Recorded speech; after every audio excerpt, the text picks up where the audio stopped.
Հետընտրական խռովություններ են սկսում Մոլդովայում։ Ընդդիմությունը փողոցում վիճարկում է խորհրդարանական ընտրության պաշտոնական արդյունքը, ըստ որի հաղթել է երկրի արևմտամետ նախագահ Մայա Սանդուի գլխավորած կուսակցությունը։ Ընդդիմությունը պնդում է, որ կեղծվել է ընտրության արդյունքը եւ խոստանում է բողոքի բազմահազարանոց ցույցեր երկրով մեկ։ Ընդդիմության աջակիցները հայտարարում են, թե իրենց քվեն գողացել են։ Ըստ կենտրոնական ընտրական հանձնաժողովի տվյալի, բուն Մոլդովայում ընդդիմությունը հավաքել է մոտ 50% ձայն, առաջ անցնելով իշխող գործողություն եւ համերաշխություն կուսակցությունից։ Սակայն պատկերը կտրուկ փոխվել է իշխող ուժի օգտին, երբ ստացվել են արտերկրում բացված ընտրատեղամասերի քվեարկության արդյունքները։ Արտերկրում հիմնականում Եվրամիության տարածքում ապրող տասնյակ հազարավոր մոլդովացիներ են մասնակցել ընտրություններին։ Արտասահմանում բացված 301 ընտրատեղամասերից միայն 2-ն են եղել Ռուսաստանում։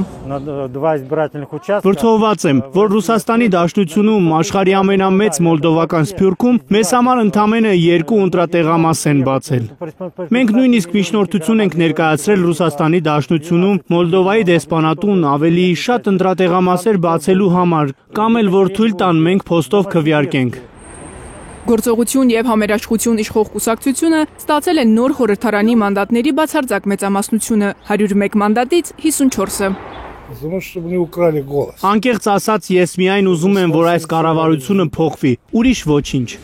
Երկրորդ տեղում պրոռուսական դիրքորոշմամբ հայտնի ընդդիմադիր հայրենասիրական դաշինքն է, նրանք 27 մանդատ կունենան։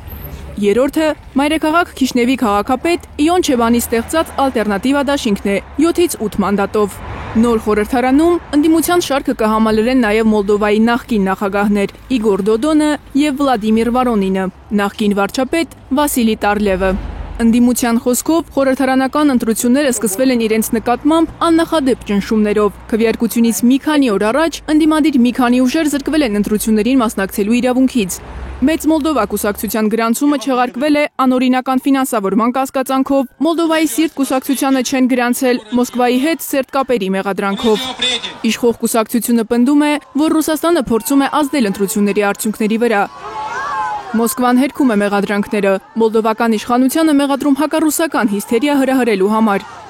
Ընտրությունների նախօրեին նախագահ Մայա Սանդուն քաղաքացիներին կոչ էր արել աջակցել միայն եվրոպամետ ուժերին։ Նա Facebook-ում ուղերձ էր հրապարակել, հայտնելով, որ դաշինքը կկնքի միայն եվրոպամետ ուժերի հետ։ Միայն այն մարդիկ, որոնք անկեղծորեն հավատում են եվրոպական արժեքներին, կարող են ձևավորել եվրոպամետ մեծամասնություն հաջորդ խորհրդարանում։ Միայն այդպես մենք կկարողանանք առաջ շարժվել։